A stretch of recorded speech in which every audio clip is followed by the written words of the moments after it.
হাল আতা আলাল ইনসানি হিনুম মিনাদ দাহর লাম ইয়াকুন শাইআম মাযকুরা। অবশ্যই মানুষের উপর এমন একটা সময় অতিবাহিত হয়েছে যেই সময় মানুষ উল্লেখ করার মতো কিছুই ছিল না। তাহলে মানুষকে আল্লাহ কিভাবে সৃষ্টি করলেন এটা আবার আল্লাহ সুন্দরভাবে বলেছেন সূরা রুমের 54 নম্বর আয়াত, 21 নম্বর পারা, 9 নম্বর পৃষ্ঠা, সূরা রুমের 54 নম্বর আয়াতে আল্লাহ বলেন, আল্লাহুল্লাযী খালাকাকুম মিন দু'ফ সুম্মা জাআলা মিন বা'দি দু'ফিন কুওয়া সুম্মা জাআলা মিন বা'দি কুওয়াতিন দু'ফান ওয়া শাইবা ইয়াখলুকু মা ইয়াশা ওয়া হুয়াল আলীমুল কাদির। আল্লাহ ওই সত্তা যিনি তোমাদেরকে সৃষ্টি করেছেন মিন দু'ফিন, দুর্বল অবস্থা থেকে। বলেন আমাদেরকে কি অবস্থা থেকে সৃষ্টি করেছেন? দুর্বল। সবাই বলেন, আবার বলেন। এবার একটা প্রশ্ন করি, দেখি উত্তর দিতে পারেননি। কি অবস্থা থেকে আল্লাহ সৃষ্টি করছে? দুর্বলের আগে কি ছিলাম? এই তো মাশাআল্লাহ, ওই প্রথমে কিছুই ছিলাম না। তা আল্লাহ আমাদেরকে বানাইছে দুর্বল অবস্থা থেকে। তো দুর্বলটা যে হইলাম মায়ের পেটে প্রথমে, এই দুর্বল অবস্থায় যে ছিলাম এর আগে কিছুই ছিলাম না। আচ্ছা, তো এবার কি বলে দেখেন, সুম্মা জাআলা মিন বাদি কুওয়াতিন দু'ফাও ওয়া শাইবা। আল্লাহ দুর্বল অবস্থা থেকে শক্তিশালী করলেন, শক্তিশালী থেকে এরপর আবার দুর্বল করবেন, দুর্বল থেকে এক পর্যায়ে আল্লাহ বৃদ্ধ বানিয়ে দিবেন যদি আল্লাহ হায়াত দেয়। বৃদ্ধ বানানোর পর মরে যাবেন, শেষ। এটা আল্লাহ বলতেছেন, আল্লাহুল্লাযী খালাকাকুম মিন দু'ফিন সুম্মা জাআলা মিন বাদি দু'ফিন কুওয়া। আল্লাহ তোমাদেরকে দুর্বল অবস্থা থেকে সৃষ্টি করেছেন, এরপর সেখান থেকে শক্তিশালী বানান, শক্তিশালী থেকে আবার দুর্বল, দুর্বল থেকে আবার ওয়াশাইবা, বৃদ্ধ। ইয়াখলুকু মা ইয়াশা, আল্লাহ যা চান তা সৃষ্টি করেন।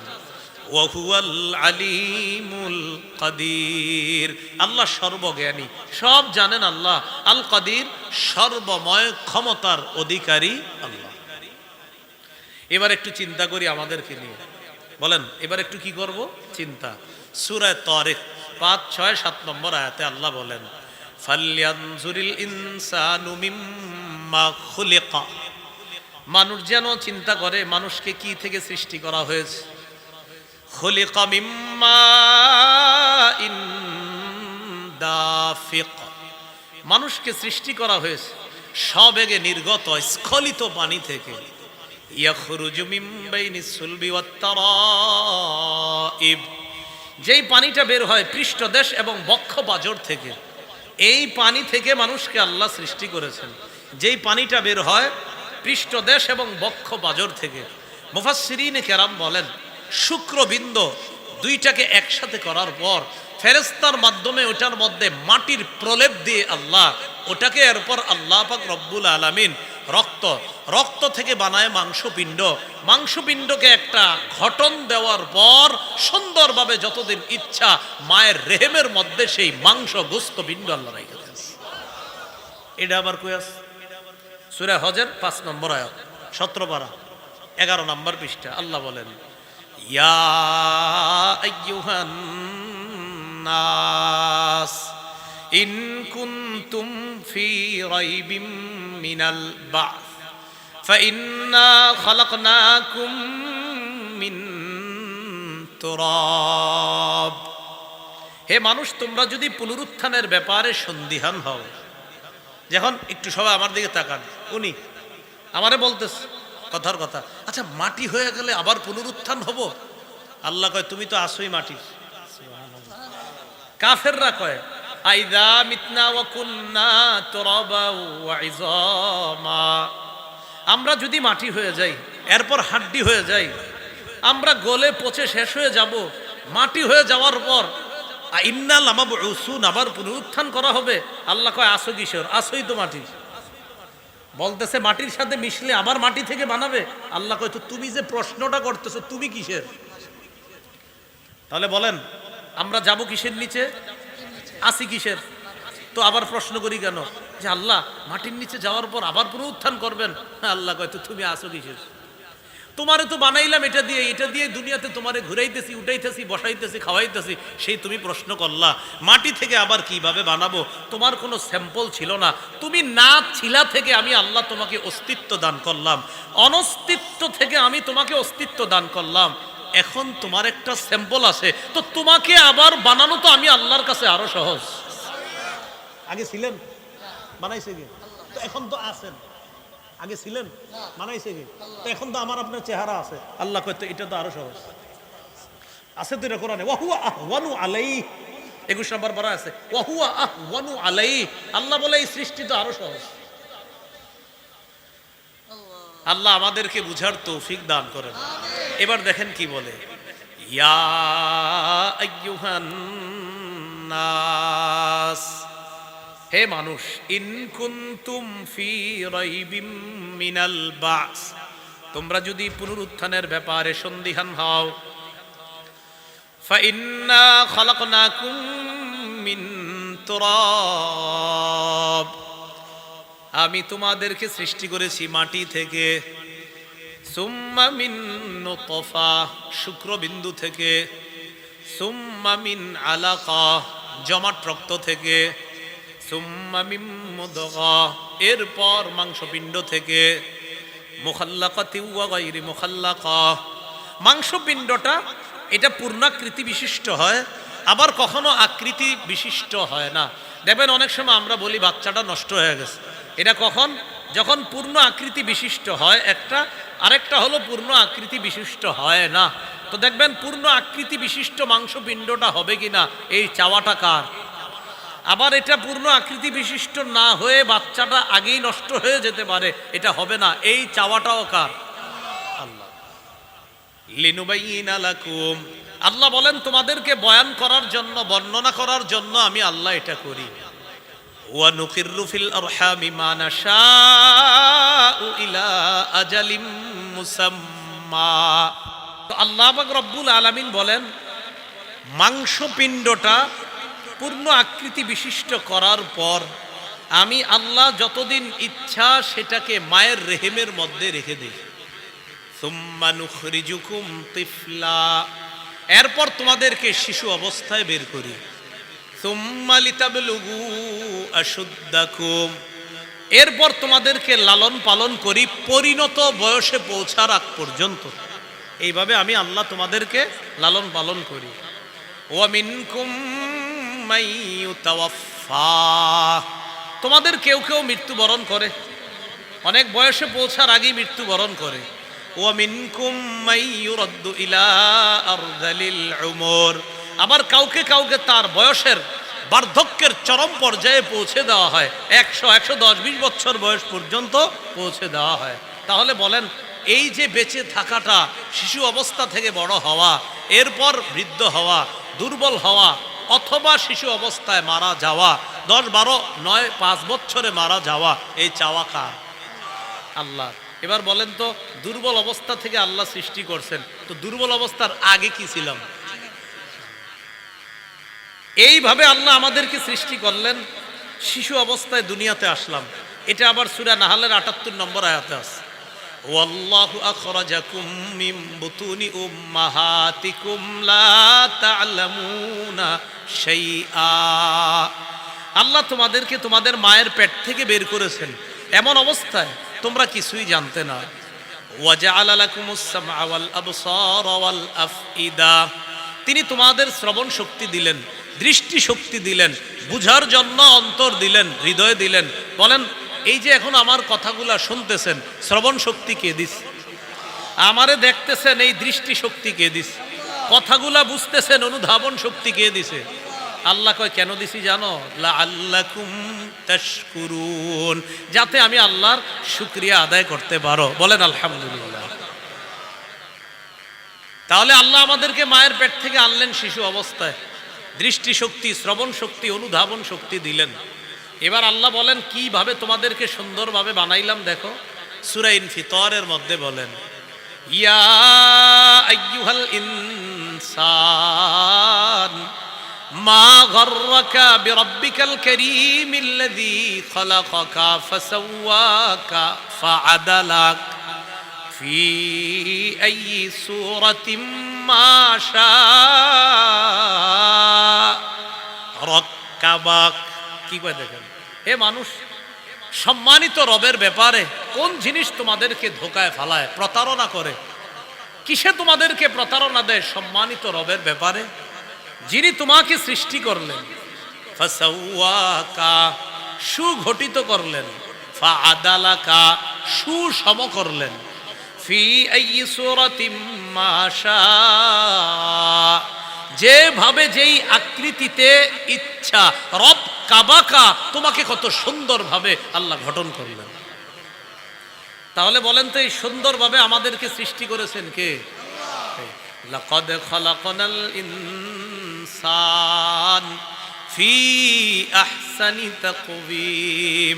অবশ্যই আমি মানুষ সৃষ্টি করেছি সবচেয়ে সুন্দর আকৃতিতে, সবচেয়ে সুন্দর অবয়বে। বলেন তো, আমি মানুষ হওয়ার আগে কি ছিলাম? এরপরে এই অবস্থায় সুন্দর একটা আকৃতিতে কে এনেছেন? তা আল্লাহ এই কথা বলার পর বলেন, সুম্মা রাদাদনাহু আসফালা সাফিলিন। এরপর আমি আল্লাহ এই সুন্দর মানুষটাকে হীনতাগ্রস্তদের মধ্যে সবচেয়ে নিম্ন পর্যায়ে পৌঁছে দেই। সুন্দর মানুষ বানাইছে কে? এরে আবার নিম্ন পর্যায়ে পৌঁছায় দেয় কে? এরা হলো তারা। বলেন সবাই, এরা হলো তারা, ইমান হারা যারা। এবার বলেন, হীনতাগ্রস্ত তারা, নিম্ন শ্রেণীর তারা, ইমান হারা যারা। তাহলে সুন্দর মানুষ ইমানদারও, সুন্দর মানুষ বেঈমানও, বেঈমানও সুন্দর, ইমানদার মানুষ হিসাবে বেঈমানও সুন্দর, ইমানদারও সুন্দর। আল্লাহ বলে এই সুন্দর মানুষটাকে আবার সবচেয়ে নিম্ন পর্যায়ে পৌঁছে দেই। তো এটা আবার কারা? তো এটা হলো ওই সুন্দর মানুষটা যে ইমান হারা। তো ইমান হারা হওয়ার কারণে নিম্ন শ্রেণীর হবে তারা, ইমান হারা যারা। যদিও সে সুন্দর ছিল, ইমান না থাকার কারণে আমি তাকে সবচেয়ে নিম্ন পর্যায়ে পৌঁছে দিই। এবার একটু আমার সাথে বলেন, বলেন নিম্ন শ্রেণীর হবে না তারা, হীনতাগ্রস্তদের অন্তর্ভুক্ত হবে না তারা, ঈমানওয়ালা যারা। তাহলে একটু আমার সাথে জবাব দিয়ে, আমি এক অংশ বাকি অংশ আপনারা। হীন হবে কারা? হীন হবে না কারা? আরেকটা ব্যাখ্যা করছে মুফাসসিরিনে কেরাম, হীনতাগ্রস্তদের অন্তর্ভুক্ত কি? ইমানদার। বন্ধ হয়ে গেছে। আচ্ছা, মুফাসসিরিনে কেরাম আরেকটা ব্যাখ্যা করেছেন, ইমানদার ব্যক্তিও সুন্দর, বেঈমানও সুন্দর। খুব মন দিয়ে বুঝেন। বলেন তো, যৌবনের রূপ সৌন্দর্য ইমানদার পায় কিনা, বেঈমান পায় কিনা? এক পর্যায়ে ইমানদারও বৃদ্ধ হয়, বেঈমানও বৃদ্ধ হয়। ইমানদার বৃদ্ধ হয়, বেঈমানও বৃদ্ধ হয়। বেঈমান বৃদ্ধ হওয়ার পর এই যৌবনের রূপ লাবণ্য আর পাবে না। তাই আল্লাহ বলছে, সুম্মা রাদাদনাহু আসফালা সাফিলিন। সুন্দর মানুষটা যৌবনে ছিল সুন্দর, এই সৌন্দর্যতা সে হারিয়ে ফেলবে যখন সে বুড়া হবে। বুড়া হওয়ার পর, মৃত্যুর পর কিয়ামতের ময়দানে সে তার রূপ লাবণ্য আর ফিরে পাবে না, কারণ তার ঈমান নাই। তাই আমি আল্লাহ তাকে বানাবো হীনগ্রস্তদের অন্তর্ভুক্ত। ঈমানওয়ালা যে ব্যক্তি, রূপ লাবণ্য যৌবনে ছিল তার, বুড়া হওয়ার পরে হয়তো যৌবনের রূপ লাবণ্যটা তার নাই, কিন্তু মরণের পর আল্লাহ তাকে চিরস্থায়ী রূপ যৌবন দান করবেন, তার সৌন্দর্য আবার আল্লাহ ফিরাই দিবেন। এই লাকাদ খালাকনাল ইনসান ফি আহসানি তাকওয়িম, এই লাকাদ খালাকনাল ইনসান ফি আহসান, ইমানদাররা দুনিয়াতেও এটা থাকবে, মরণের পরেও সে আহসান থাকবে, সবচেয়ে সুন্দর থাকবে। বেঈমান দুনিয়াতে কিছুকাল সুন্দর থাকবে, শেষ বয়সে তার অসৌন্দর্য চলে আসবে। ঈমান হারা হয়ে দুনিয়াতে যাওয়ার কারণে তার রূপ লাবণ্য আর ফিরে পাবে না। তাই আল্লাহ বলছে সে হবে হীন, আর ঈমানদার তার রূপ লাবণ্য চিরস্থায়ীভাবে আবার ফিরে পাবে, তাই সে হবে শ্রেষ্ঠ। পরের আয়াতে আল্লাহ এটা বলেও দিস, ইল্লাল্লাযীনা আমানু ওয়া আমিলুস সলিহাত। হীন হবে না তারা, নিম্ন শ্রেণীর হবে না তারা, এবং নেক কাজ করে। 1 নাম্বার ঈমান, 2 নাম্বার নেক কাজ। ঈমান কি জিনিস? সহিহ মুসলিমের 8 নম্বর হাদিস, জিবরিল আমিন আল্লাহ রাসূলের কাছে আসছে, আসার পর বললেন আখবিরনি আনিল ঈমান, হুজুর আমার ঈমান সম্পর্কে আপনি বলেন। নবী বললেন আনতু উমিনা বিল্লাহ ওয়া মালাইকাতিহি ওয়া কুতুবিহি ওয়া রুসুলিহি ওয়াল ইয়াউমিল আখিরি ওয়াল বাসি বাদাল মাউত ওয়াল জান্নাতি ওয়ান নারি ওয়াল হিসাবি ওয়াল মিজান ওয়াল কদরি কুল্লিহি খাইরিহি ওয়া শাররিহি মিনাল্লাহি তাআলা। ঈমান হলো তুমি আল্লাহকে বিশ্বাস করা, ফেরেশতাদেরকে বিশ্বাস করা, আল্লাহর আসমানি কিতাবগুলা বিশ্বাস করা, নবী রাসূলদেরকে বিশ্বাস করা, আখিরাত দিবসকে বিশ্বাস করা, মরণের পর পুনরুত্থানকে বিশ্বাস করা, জান্নাত বিশ্বাস করা, জাহান্নাম বিশ্বাস করা, হিসাব বিশ্বাস করা, মিজানের বাস্তব পাল্লা হবে, ওজনের বাস্তবিক পাল্লা। বাংলাটা মনে রাখেন, বাস্তবিক পাল্লা। কি বলছি? হ্যাঁ হবে, ওজনের আসলেই পাল্লা হবে। অনেকে আবার যারা শুধু কোরআন মানে বা অনেক ব্যাখ্যাকারকরা ব্যাখ্যা দেয়, পাল্লাটা এটা রূপ করতে না, পাল্লা রূপ করতে না, আসলেই পাল্লা হবে। কি হবে বলেন? হ্যাঁ, এইখানে কিন্তু ঈমান নিয়ে ঝামেলায় পড়ে যাবেন। কেউ যদি আপনাদেরকে বুঝায় যে পাল্লাটা আসলে এমন তেমন ওমন না, পাল্লা আসলেই পাল্লা। এই মিজান বিশ্বাস করতে হবে। তো মিজানের বিশ্বাস করা, ওয়াল কদরি খাইরিহি ওয়া শাররিহি মিনাল্লাহি তাআলা, ভালো মন্দ আল্লাহর পক্ষ থেকে সব, এটা বিশ্বাস করতে হবে। এবার আমার সাথে একটা আকীদা বিশুদ্ধ করে নিই আমরা। আমাদের জীবনে বলেন যা ঘটেছে তা ঘটার ছিল, যা ঘটে নাই তা ঘটার ছিল না, এই কথা বিশ্বাস না করা পর্যন্ত ঈমানের প্রকৃত স্বাদ আস্বাদন করতে পারবো না। আবার বলেন আমাদের জীবনে যা ঘটেছে এটা ঘটার ছিল, যা ঘটে নাই এটা ঘটার ছিল না, এই বিশ্বাস না করা পর্যন্ত ঈমানের প্রকৃত স্বাদ আস্বাদন করতে পারবো না। আবু দাউদ শরীফের বর্ণনা 4700 নম্বর হাদিস, উবাদা ইবনে সামিত রাদিয়াল্লাহু তাআলা তার ছেলেকে বলেন ইয়া বুনাইয়া ইন্নাকা লান তাজিদা তা'মা হাকীকাতিল ঈমান হাত্তা তা'লামা আন্না মা আসাবাকা লাম ইয়াকুন লিইখতিআকা ওয়া মা আখতাআকা লাম ইয়াকুন লিইউসিবাকা। হে প্রিয় সন্তান, তুমি ততক্ষণ পর্যন্ত ঈমানের প্রকৃত স্বাদ আস্বাদন করতে পারবা না যতক্ষণ তোমার এই বিশ্বাস না হবে তোমার জীবনে যা ঘটেছে সেটা ঘটার ছিল, তোমার জীবনে যা ঘটে নাই সেটা ঘটার ছিল না। এই বিশ্বাস না হওয়া পর্যন্ত তুমি ঈমানের প্রকৃত স্বাদ আস্বাদন করতে পারবা না। এ ভাই বুঝছেন ঈমান কারে কয়? এটাই, ইল্লাল্লাযীনা আমানু, যারা ঈমান আনে। এরপর কি? ওয়া আমিলুস সলিহাত, যারা নেক কাজ করে। বলেন কি কাজ করে? কিছু নেকির কাজ প্রকাশ্যে করে, কিছু নেকির কাজ গোপনে করতে হয়। প্রকাশ্য নেকির কাজ ফজর, জোহর, আসর, মাগরিব, এশা, এগুলা প্রকাশ্যে করি আমরা। গোপন নেকির কাজ নফল নামাজ গোপনে পড়া, এগুলা গোপন নেকির কাজ। গোপন নেক আমলগুলা বেশি বেশি বাড়ানোর চেষ্টা করবেন। গোপন নেক আমলের অনেক দাম। জুবাইর ইবনুল আওয়াম রাদিয়াল্লাহু তাআলা নবীর সাহাবী, তিনি বলেন মান ইসতাতাআ মিনকুম আন তাকুনা লাহু খাবিআতুম মিন আমালিন সালিহিন ফালইফআল। তোমাদের মধ্যে কারো যদি গোপন ইবাদতের সুযোগ হয় সে যেন বেশি বেশি গোপনে নফল ইবাদত করে। তোমাদের কারো যদি গোপনে নফল ইবাদতের সুযোগ হয়ে যায় সে যেন বেশি বেশি গোপনে নফল ইবাদত করে। আবু হাজেম রহমতুল্লাহি আলাইহি বলেন গোপনে নফল ইবাদত করে আবার মানুষের কাছে বইলা বেড়ানো যাবে না। তিনি বলেন উকতুম হাসানাতিকা আশাদ্দা মিম্মা তাকতুমু সাইয়্যাতিকা। তুমি তোমার গুনাহগুলা যত বেশি লুকাও তার চাইতে বেশি লুকাইবা তোমার গোপন নেক ইবাদতগুলা। তুমি তোমার গুনাহগুলা যত বেশি লুকাও তোমার গোপন নেক ইবাদতগুলা বেশি বেশি লুকাইবা। গোপন ইবাদত করার, গোপন ইবাদতে অভ্যস্ত হওয়ার অনেক উপায়। আপনাদের সামনে নির্বাচিত 6টা উপায় বলবো।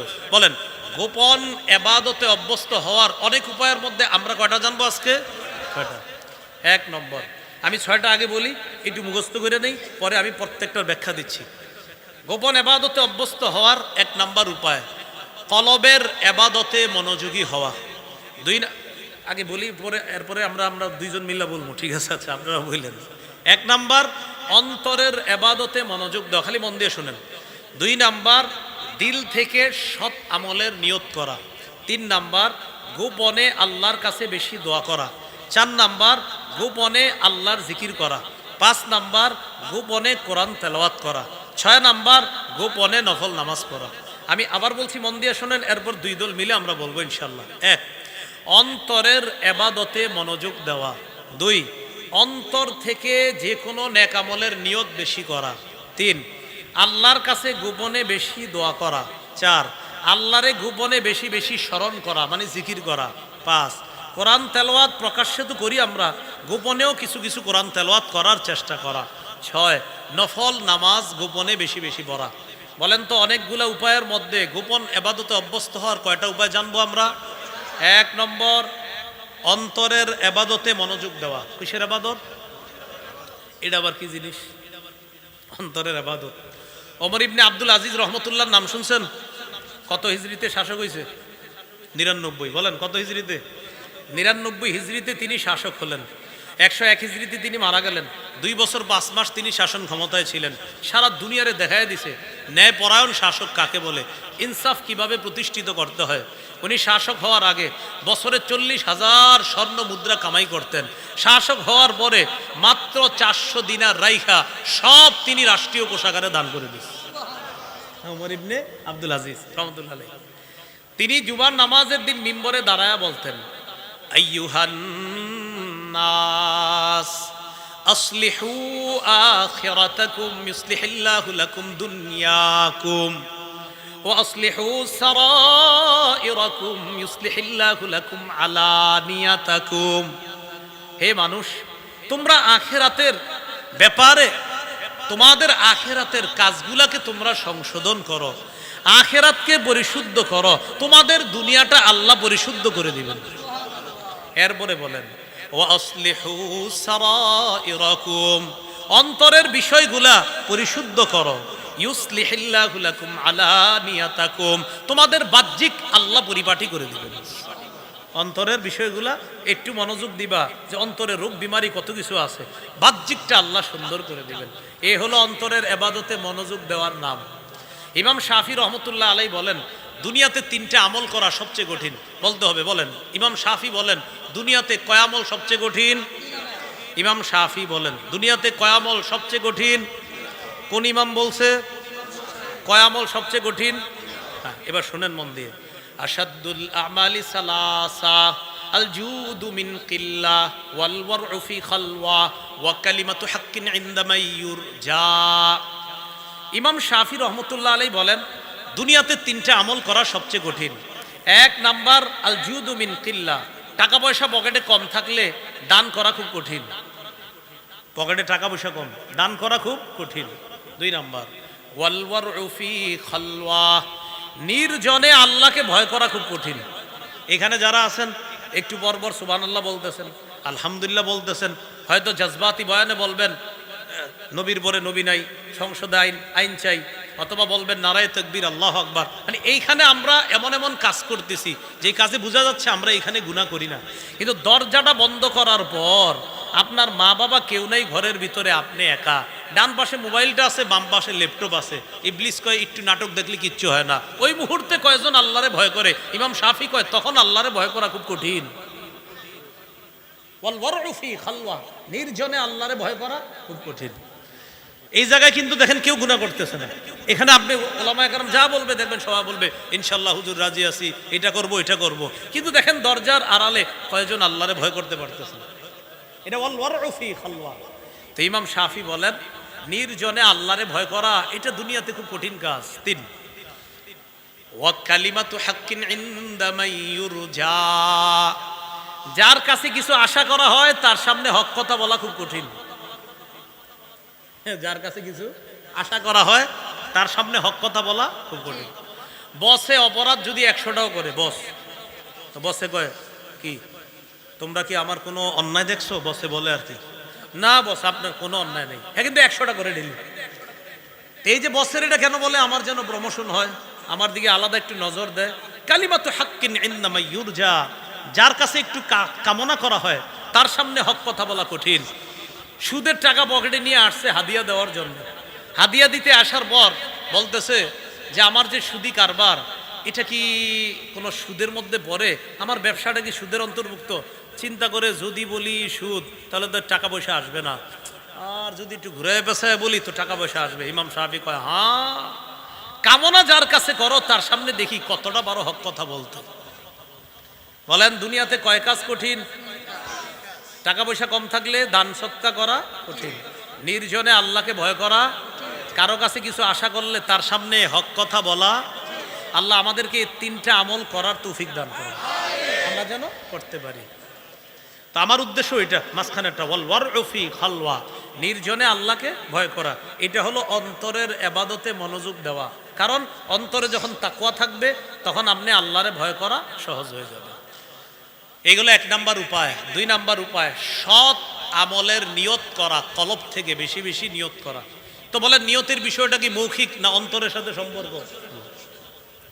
সহিহ মুসলিমের বর্ণনা 1909 নম্বর হাদিস, قال رسول الله صلى الله عليه وسلم من سأل الله الشهادة بصدق بلغه الله منازل الشهداء وإن مات على فراشه।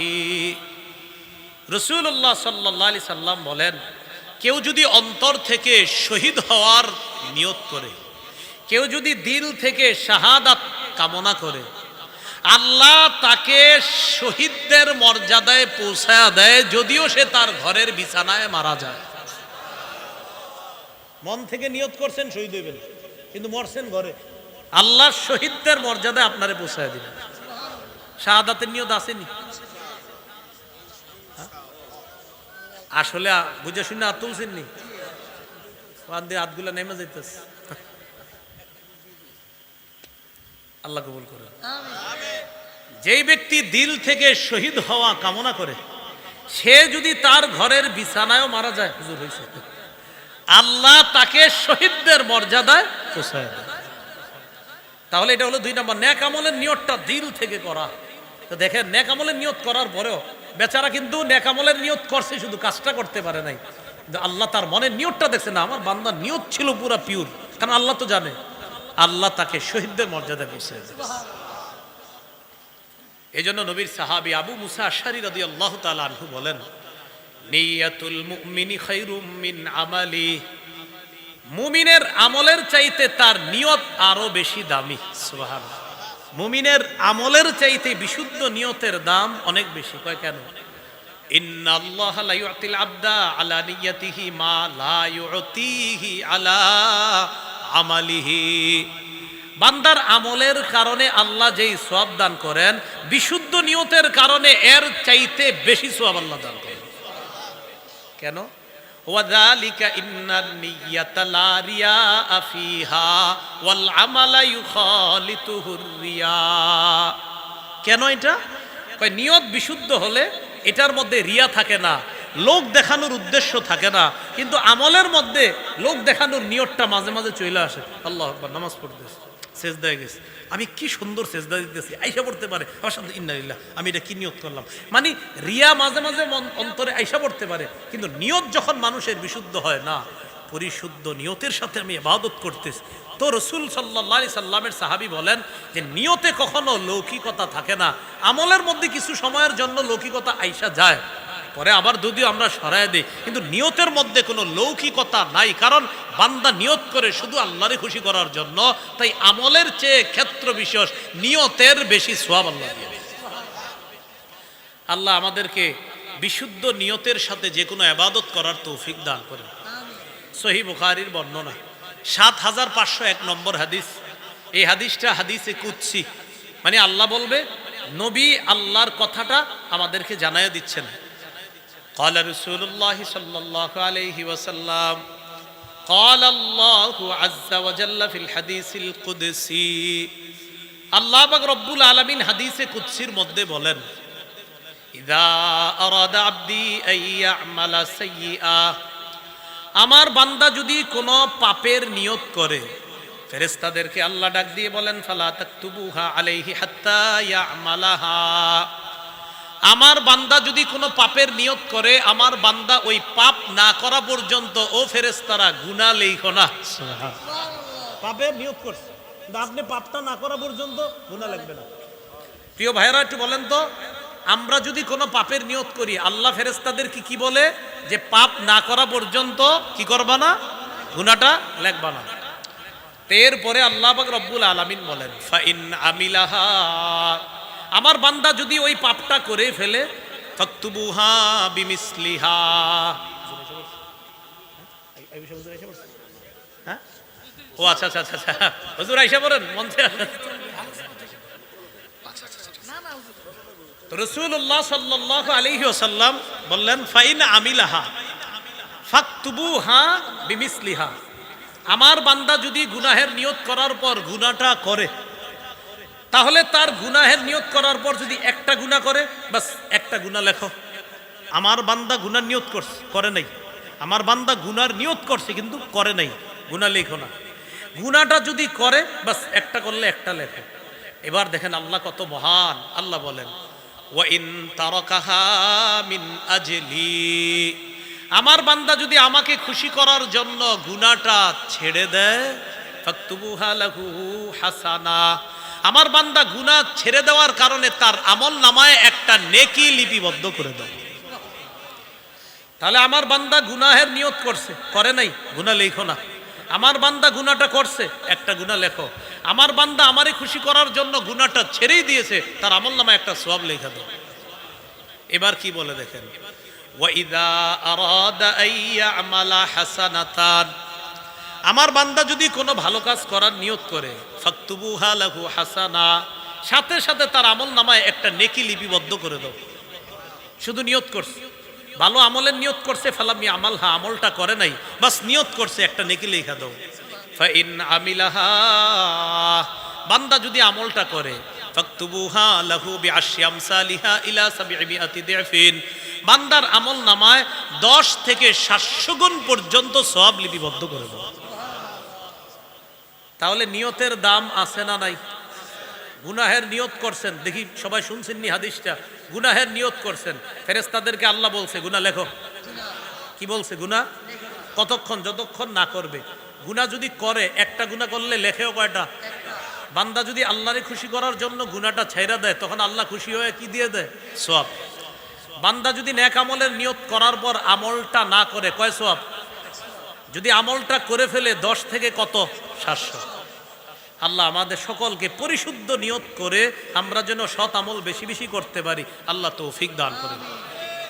এইগুলো গোপন ইবাদত বাড়ানোর 2 নম্বর উপায়, নিয়ত করা, দিল থেকে বেশি বেশি নিয়ত করা। নিয়ত এটা একটা গোপন ইবাদত। 3 নাম্বার, গোপনে বেশি বেশি দোয়া করা। বলেন, গোপনে বেশি বেশি দোয়া করা। গোপনে দোয়া করার ব্যাপারে সূরা আরাফের 55 নম্বর আয়াতটা শুনেন, বিসমিল্লাহ।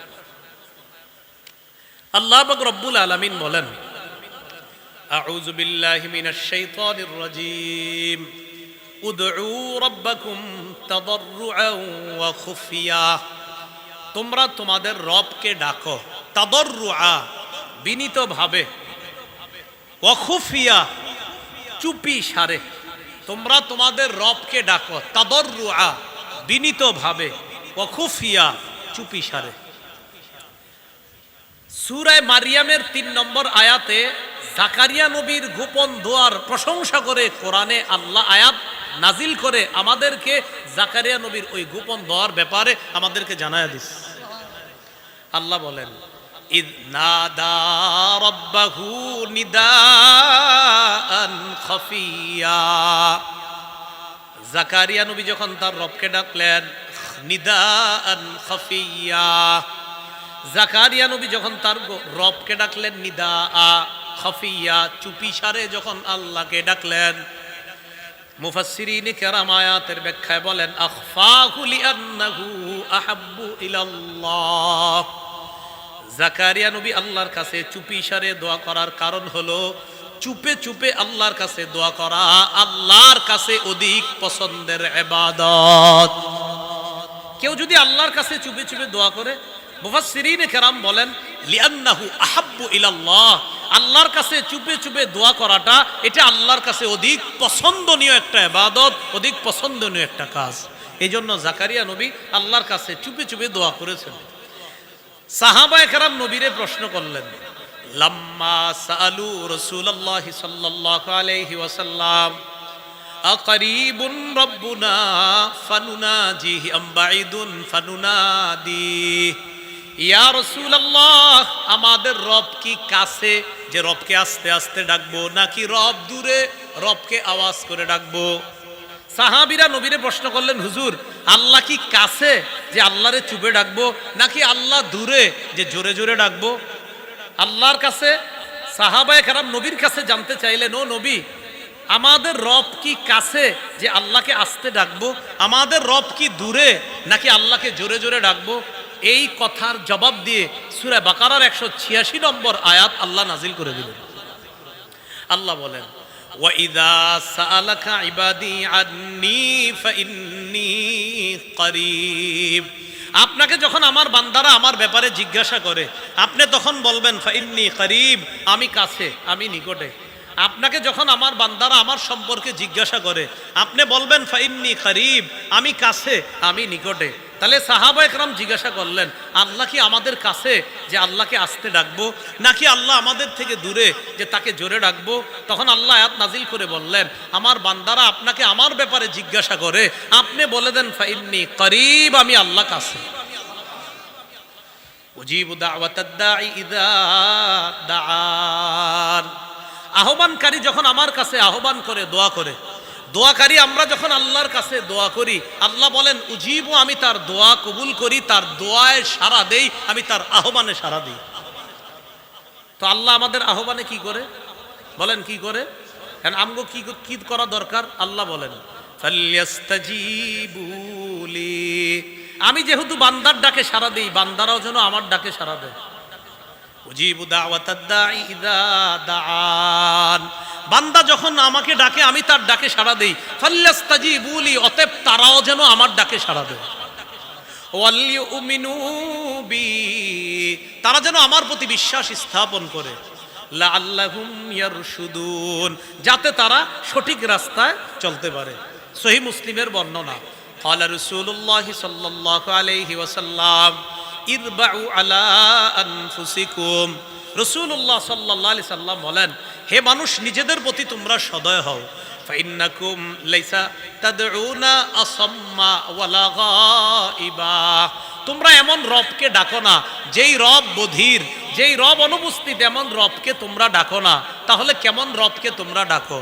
ইন্নাকুম তাদউনা সামিআন করিবা, এমন রবকে ডাকো যেই রব তোমাদের কথা শোনেন, করিবা, অতি নিকটে থেকে তোমাদের কথা শোনেন। ওয়া হুয়া মাআকুম, নবী বলেন তিনি তোমাদের সাথে আছে। তাহলে গোপন ইবাদত বাড়ার 3 নাম্বার উপায় গোপনে আল্লাহর কাছে দোয়া করা। মুসলিম ইবনে দিনার রহমতুল্লাহি আলাইহি অনেক বড় একজন বুজুর্গ, তার ব্যাপারে ইবনে রজব হাম্বলি তার কিতাব জামিউল উলুম আল হিকামের মধ্যে আনছেন। মুসলিম ইবনে দিনার বলেন, মা তালাজ্জাজাল মুতালাজ্জিজুনা বিমিসলিল খালওয়াতি বিমুনাজাতিল্লাহ, একটু আমার সাথে বলেন, বলেন ঈমানের স্বাদ গ্রহণকারীরা নির্জনে আল্লাহকে ডেকে চুপি সারে আল্লাহর কাছে মুনাজাত করে যেই পরিমাণ স্বাদ পায়, এত স্বাদ অন্য কিছুতে পায় না। তাহলে ঈমানের স্বাদ গ্রহণকারীরা আল্লাহকে চুপি চুপি ডাকলে এত বেশি স্বাদ পায় যেই স্বাদ অন্য কিছুতে পায় না। মুসলিম ইবনে দিনার বলেন, মা তালাজ্জাজাল মুতালাজ্জিজুনা বিমিসলিল খালওয়া বিমুনাজাতিল্লাহি আযজা ওয়া জাল। মুসলিম ইবনে দিনার বলেন, ঈমানের স্বাদ গ্রহণকারীরা চুপে সারে আল্লাহকে ডাইকা যেই পরিমাণ মজা পায়, এই পরিমাণ মজা অন্য কিছুতে পায় না। আমরা চুপি চুপি আল্লাহর কাছে মুনাজাত করব, দোয়া করে এইভাবে গোপন ইবাদত আমরা বাড়াবো। আল্লাহ তৌফিক দান করেন। 6 নাম্বার বলেন, 4 নাম্বার গোপনে জিকির করা। বলেন কি করা? সূরা আরাফের 205 নম্বর আয়াতে আল্লাহ বলেন, ওয়াযকুর রাব্বাকা ফি নাফসিকা, তুমি তোমার রবকে ডাকো মনে মনে, তুমি তোমার রবকে স্মরণ করো মনে মনে, তাদাররুআ, বিনীতভাবে, ওয়া খীফা, ভীতি ভয় নিয়ে রবকে ডাকো, দুনাল জাহরি মিনাল কওল, অনুচ্চ সুরে ডাকো। দেখেন আবার বলছি আমি, ওয়াযকুর রাব্বাকা, তুমি তোমার রবকে স্মরণ করো, ফি নাফসিকা, মনে মনে, তাদাররুআ, বিনীতভাবে, ওয়া খীফা, এবং চুপিসারে, দুনাল জাহরি মিনাল কওল, অনুচ্চ সুরে তুমি তোমার রবের জিকির করো।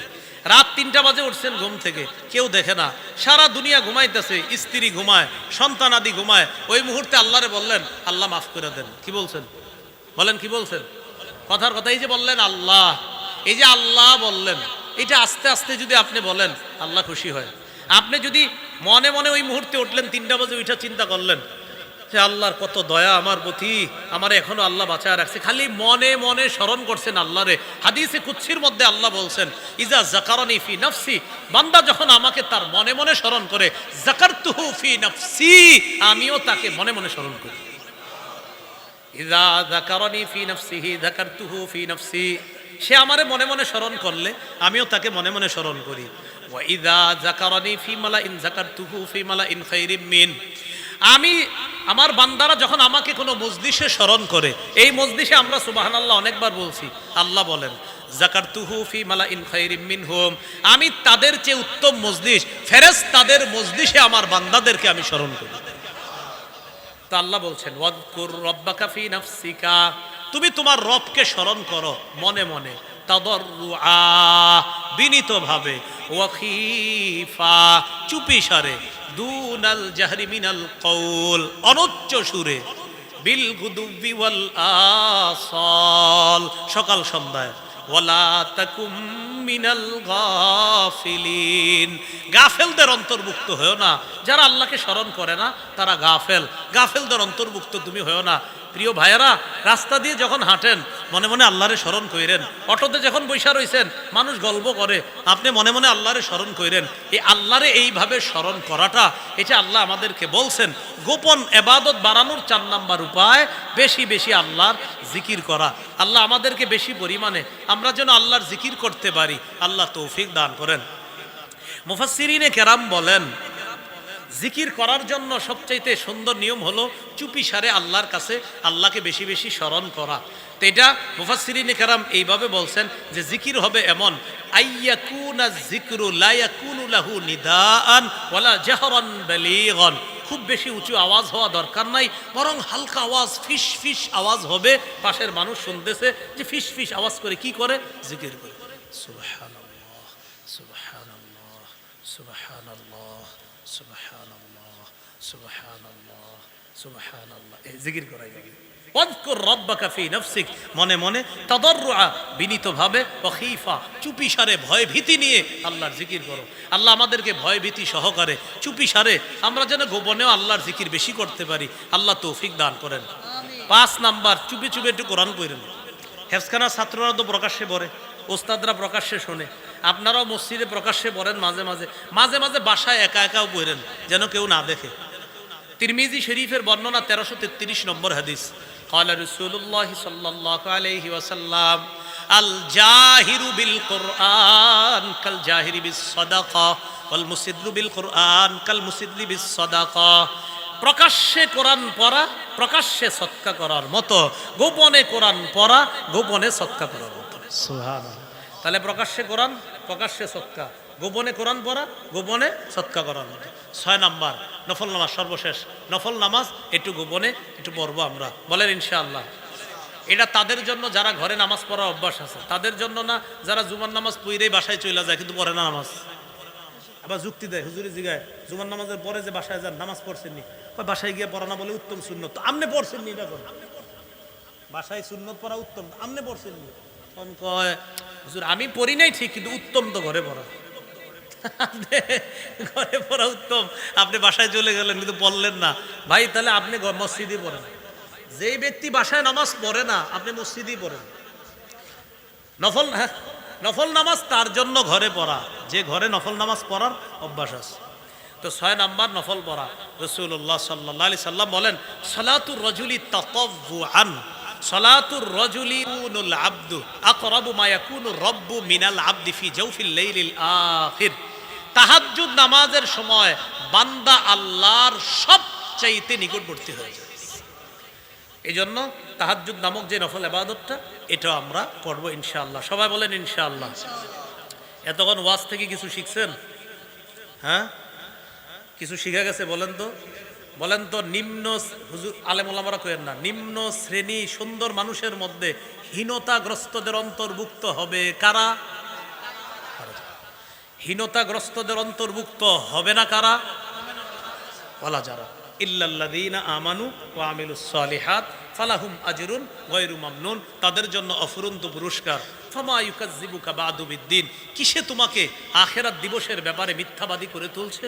আলাইসাল্লাহু বিআহকামিল হাকিমিন, আল্লাহ কি বিচারকদের মধ্যে সর্বশ্রেষ্ঠ বিচারক নন? এবার সর্বশেষ কথা, সহিহ বুখারী 767 নম্বর হাদিস। বারা রাদিয়াল্লাহু তাআলা আনহু বলেন, রাসূল সাল্লাল্লাহু আলাইহি ওয়াসাল্লাম এক সফরে ছিলেন। সফরের মধ্যে আমি দেখলাম ফাকানা ইয়াকরাউ ফিল ইশাই ফি ইহদা রাকআতাইন বিত্তিন ওয়াজ যাইতুন, নবী সফরে এশার নামাজ পড়ছে, এশার 2 রাকাতের 1 রাকাতে ওয়াত্তিন ওয়াজ যাইতুন সূরাটা পড়ছে। সুবহানাল্লাহ। সহিহ বুখারী 769 নম্বর হাদিসের মধ্যে আসছে, এই সাহাবী বারা তিনি বলেন, তার থেকে আদি ইবনে সাবিত রাদিয়াল্লাহু তাআলা তিনি বলেন, রাসূলুল্লাহ সাল্লাল্লাহু আলাইহি সাল্লামকে আমি দেখলাম ইয়াকরাউ ফিল ইশাই ওয়াত্তিন ওয়াজ যাইতুন, নবী এশার নামাজে ওয়াত্তিন ওয়াজ যাইতুন সূরা পড়তে আমি শুনেছি।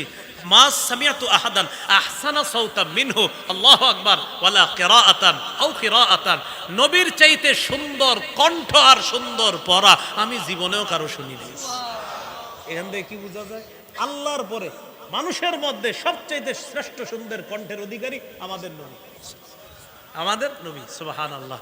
আল্লাহ আমাদের সকলকে সূরা 3 থেকে যে কথাগুলো জানলাম, এই আমলগুলা আমরা যেন করতে পারি, ঈমানওয়ালা হতে পারি, আর ইবাদত করতে পারি। ইবাদত 2 ধরনের, প্রকাশ্য ইবাদত, গোপন ইবাদত। গোপন ইবাদত বাড়াবো কয় পদ্ধতিতে? 6 পদ্ধতিতে। আল্লাহ আমাদের সকলকে যে কথাগুলো শুনলাম বললাম আমল করার তৌফিক দান করেন।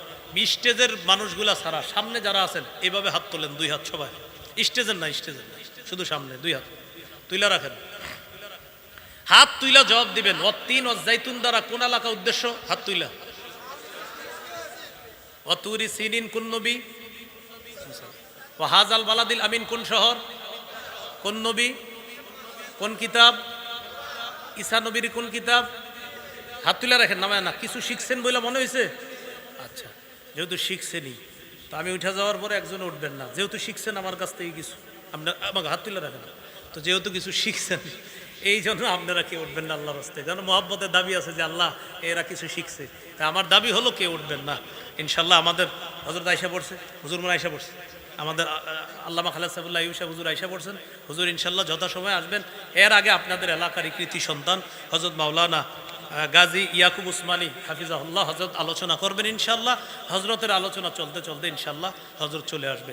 আল্লাহ আমাদের হাতগুলা নামায়ের নামে তো বলি নাই, আমাদের সকলকে একদম আখিরি বয়ান পর্যন্ত, মুনাজাত পর্যন্ত আমরা ধৈর্যের সহকারে থাকবো। এরপর এখান থেকে যাব। সবাই বলেন ইনশাআল্লাহ। ইনশাআল্লাহ মানে কি উঠে যাবেন? আল্লাহ তৌফিক দান করেন। আসসালামু আলাইকুম। আমি সরাসরি